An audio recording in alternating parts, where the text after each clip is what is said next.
We're back at it with another episode, and we are closing in on 2019. It's hard to believe this year has gone by so fast. And I saw a quote the other day, and I want to say I'm paraphrasing this, but it said, um, 2000 or this year went by fast. You better stop playing with your life. And I think that's how it went. If it's wrong, I'm sorry. It's close enough. But I kind of started laughing because of how many people just live it day by day and don't really do much. And that's not really where this message is going today, but it's something that I wanted to start it off with. We're coming up on 2019, and if I really highly recommend people, all you have to do is write down 10 things. So it's number 1 through 10 of 10 things that you want to do, you want to change, or you want to grow into for 2019. So that can be, some of the bad habits you may have. Maybe you have a hard time lifting up the toilet seat. So men that are in relationships or married men, lift up the toilet seat. It's not hard. And for women, maybe it's, I don't know, leaving your hairballs in the sink. So women, married women, women in relationships, stop leaving your hairballs in the sink. So, but it's simple as that. 10 things that you want to change, you want to fix, or you want to grow into for 2019. We all need to continue to grow. We all need to continue to evolve, because once we figure it out, we then learn that we don't have it figured out. So, anyway, today's message is on relationships. And relationships they come in various forms. With friends, family, significant people you work with. There's different forms of relationships. But today I wanted to touch on relationships with significance, or relationships with maybe people that we are married to, or people that you're married to, or the person you're married to. And I was talking to my mentor the other day. I think it was last week, and he's one of my buddies that I golf with. And I think he was talking about his ex-wife, and he's like, you know what, Kendrick, people don't have the 3 P's. And I was like, what are the 3 P's? And he said that the 3 P's, I'm reading on my phone here: passion, promise, and partnership. He said people have lost the 3 P's. So as he's explaining this, he's like, every relationship needs the 3 P's: passion, promise, and partnership. And so I started to think about that. I'm like, the 3 P's, this guy's off his, he must have been drinking or something today. And as I started thinking about it a little bit more, I think it was that night, it's true. The 3 P's, we all like to think, or many of us like to think that, and I think I hit on this video, episode maybe 7, of how many of us think that love is the glue that holds a relationship together. And I disagree, because there are times that we can be in relationships, we can be in marriages, we can have whatever it may be, and we can love that person but not necessarily be attracted to that person. We can love somebody but still not want that person in our life. So then I had to ask myself, okay, what is it that keeps marriages together? What keeps relationships together? And I thought about the passion, promise, and partnership. 1, a relationship has to have passion. You've got to be passionate for that person that you're with at all times. It can be when your partner's drunk, when your partner's going through his or her mood swings, when your partner's just being a jerk. Women can be jerks too. You still have to have passion, because that's what we signed up for. We've got to love that person passionately. And promise. We get into relationships, and we may not verbally say that we promise to X, Y, and Z, but we've got to promise that we're going to be faithful to that person. We're going to promise that if that person needs us, we'll be there for them. We've got to promise that person that we are going to be supportive no matter what. Because during relationships, during marriages, things get hard. And when things get hard, what are you going to do? Go back to why you initially liked that person, why you lusted after that person, and why you love that person. And the third thing, third P, partnership. I can't tell you how many relationships that I see, marriages that I sometimes see, and it's a one-way street. So what I mean by that is a one-way street. Either the wife or the girlfriend is doing everything, and her partner isn't contributing to the relationship, or vice versa. Maybe the man's doing everything, and the woman is just kind of in limbo, just kind of going through the motions. Every relationship has to have partnership. Think about the marriages to where the two couples are in sync with, think about especially if they have kids, and the calendar is just boom. Everybody knows where they need to be.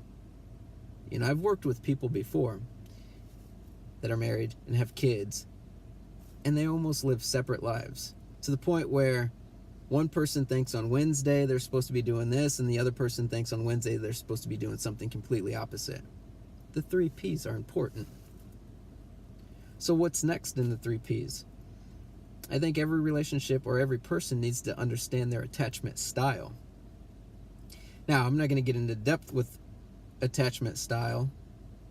I'm going to let you go out there. Google is very powerful. We have all these tools, but I was listening to a podcast this morning. We have all these tools, but we're doing less with the tools that we have. Use Google. Type in, what's the word I'm looking for? Type in attachment styles, and you'll start to understand why many relationships don't work, because people don't understand their attachment styles. Sometimes we go through things when we're younger that pretty much form our attachment style as we get into adulthood, and people don't understand, well, why do I do this when I'm in a relationship, or why does that person do that?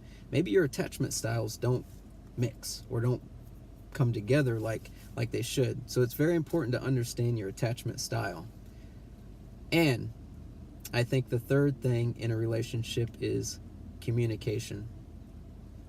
Communicate. Every single relationship, whether it's your best friend, whether it's your significant, whether it is your husband or your wife, you need to communicate. And some people say, well, we don't want to over communicate. Well, the thing is, there's a lot of misinterpretation sometimes in relationships, and what happens? An argument starts. Because why? There was no communication. There was no prior communication on what the other person felt, what the other person was thinking, and what the other person was wanting. We are not mind readers. I don't care if you've been married for 10 years, 20 years, if you've been with somebody for a year, 6 months, 5 months, 5 years. Human beings aren't mind readers. We've got to be able to use our words to be able to communicate with that other person. Yes, sometimes it's tough talking about difficult topics, or talking about what our wants are or what our needs are, but it's something that's very important in a relationship. And I think that's something that we've kind of gotten away from, is the art of communicating with one another. I think it was last year at some point I was talking to someone. It was a friend of a friend, and the friend's friend, they had just recently got married, and I think they were 6 months in, and they were having an argument in the same house in different rooms through text messaging. And in my mind, that's one of the big reasons why text message, I have a love-hate relationship for text messaging, because there's just so many misinterpretations of messages. Whether it be you send a message, you're like, we'll just say you're talking with your significant, and the significant says blah blah blah, yap yap yap yap yap, and you say why. Maybe your significant interprets it like why as or as in you giving them an attitude, or why like you don't like that idea, when you could have just hopped on the phone, gotten everything squared away in 2 minutes. communicate. That's how human beings operate. We communicate with one another. And what happens when a lot of arguments start? Typically, we don't always communicate. So that's something to think about as you get into. And one other thing too. I was listening to this podcast, and I'll have to find the exact number, but the guy was saying, is a doctor, he's a relationship doctor. He was talking about how there's a significant percentage of people that get married, and as they're walking down the aisle, they figure out that they don't want to get married to that person. That shit's crazy. Wow. Like, could you imagine? Excuse my French.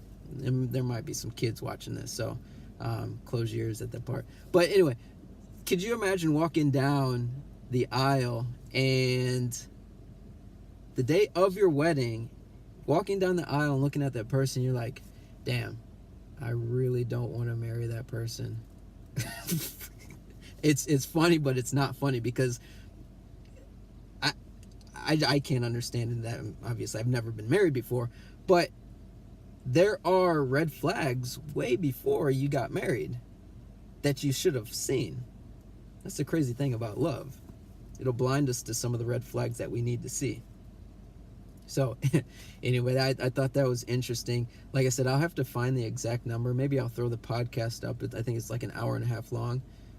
And he goes into attachment styles, people getting married, red flags, this and that, and this and the other. So I'll try to find that and put it up, because I think everybody, whether you're in a relationship or not, whether you're married or not, I think everybody needs to listen to it. I think everybody needs to learn more about them. Another fact, this is the last one. The other fact with getting in relationships and why so many relationships don't work is because we just carry so much baggage from past relationships that we haven't fully worked through. So think about the last time maybe you got your heart broken and you don't give yourself enough time to put yourself together, put the puzzle pieces together before you get into the next relationship. So what do? You go into the next relationship with missing puzzle pieces, hoping that the other person will put his or her puzzle pieces with yours to complete you. It does not work like that. I've been there. Doesn't work like that. You've got to get through whatever you need to get through before you can give yourself to somebody else. Because at the end of the day, if you don't fix yourself, if you don't try to fix some of the issues that you've had from prior relationships, going into your next relationships, those things will show up. I'm hesitant to say guarantee, but those things will show up. And when they do show up, you're not going to understand them, and then that relationship is going to go sour. Just think about that. If you're broken, trying to go into a relationship, do you think it's going to work? Do you think that you need to work on yourself before you can give yourself to another person? Those are things you have to ask. Those are things you may need to fix. You may need to look yourself in the mirror and say, hey, I've been broken by the X, Y, and Z relationships in the past, and I need to fix myself before I can give myself to somebody. And that's one of the crazy things, maybe one of the saddest things, is we go from relationship, broken, hoping that the next person will fix us, and what do we find? Nothing. In past videos I talked about it happens within. If it doesn't happen within, it's not going to happen out there. So, anyway, I thought those were some interesting topics, interesting ideas. Going on 15 minutes. I take too much of your time sometimes. 15 minutes. But anyway, hopefully if you found this video of value, please, this is how I learn from you. Leave me a comment. I know some people watch these videos and don't leave a comment. I get it. Shoot me a DM. Tell me what you think. Your privacy is my privacy. What you send me won't be put out there in the public like some people's dirty laundry in their relationships. That's another topic. But anyway, if you found value from this video, leave me a comment, double click the like button, and then also subscribe to this YouTube page, because there's more videos where this came from. Happy holidays, and until next time, cheers.